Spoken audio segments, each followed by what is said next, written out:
Here's our Buoy 10 update for Friday, August 28th. What I'm going to do is I'm going to go ahead and go through our report, and then I'm going to jump up on a soapbox, and then we're going to give a little word of caution. So first, the reports. Honestly, there's a ton of fish around here. The fishing was fantastic yesterday and today. Whether you're fishing above Tongue Point or around the bridge or all the way down in Oahu, the Red Line, Hammond, it doesn't matter. There were just fish everywhere, and there was a consistent bite all day long anywhere you went. So a lot of fun, great time. They're biting everything with spinners, herring, anchovies, deep, shallow, 8 feet on the line counters, 40 on the line counters. It didn't matter. It was just a lot of fun today. A little word of caution going into the weekend. Tomorrow they are expecting 40 to 70 mile an hour winds. I've already canceled my trip for tomorrow. And if you're planning to come down here this weekend, I would strongly urge you to not fish tomorrow. Sunday looks a little bit better with 10 to 20 mile an hour winds, but if you're unfamiliar with the area or have a small craft, I would suggest just looking for another weekend. It's just going to be some pretty nautical, pretty sporty conditions down here. A few weeks ago, when we had heavy winds, we actually had, I believe, 3 or 4 boats sink. So be careful. It's just a fish. Don't put in the effort or your time to go out here under bad conditions like that. To jump up on a little soapbox here, we got some pretty discouraging news last night saying that they're going to go ahead and close the retention of Chinook down here in the Buoy 10 area, which is from Buoy 10 itself up to Tongue Point. Of course, it's discouraging, but the reality is that this happens every year, and the reason why is because they give us an allotment for each section of the river as we go upstream. And once we catch our Chinook, we're done. And this can really be attributed to the great catching that we had in June, July. So there were a lot of people that were already down here on August 1st, when typically people don't show up until around August 15th.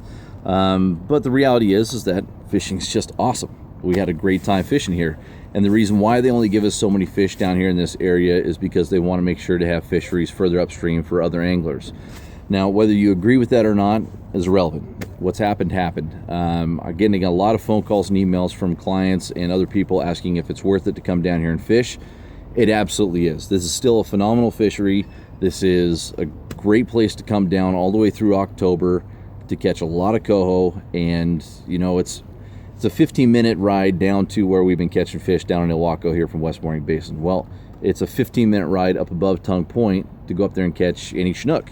So, whether you just are discouraged with the rule change or you just don't want to make the run up above Tongue Point, it's completely understandable. Trust me, there's a lot of people that are quite disappointed down here. But the reality is there's plenty of opportunity. There's a lot of places we can go. There's a ton of fish around, so we're going to be catching. Just be mindful of the weather.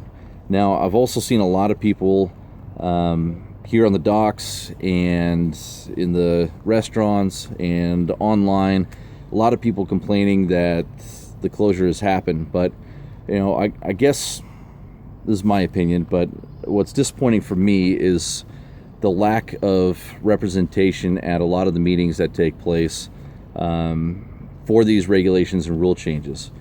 So many people don't take the time to be a part of that process, and then are very vocal about it when things don't go as expected. I personally equate that to complaining about the President of the United States, but you didn't vote. If you're not part of the process, then I feel you don't have the right to be, I don't want to say vindictive, but just be very vocal and aggressive when things don't go your way. So, love it or hate it, the reality is it's happened. So deal with it and understand that there's still a lot of great fishing to take place down here. And just be mindful of the weather this weekend. For me, I'm actually going to go and chase elk because this is the elk opener. And since weather's going to be a bit sporty, the clients wanted to reschedule. So I'm going to ditch the sea legs, grab the stick and string, and go out there and go chase after elk. I'll keep in touch with everyone and let you know how things are going down here when we get back out on the water. And maybe we'll do a few tech tips on these videos on getting gear ready for the rest of the season. So that's it here for us. I'm putting the boat on the trailer and grabbing the bow. Wish me luck. All right, later.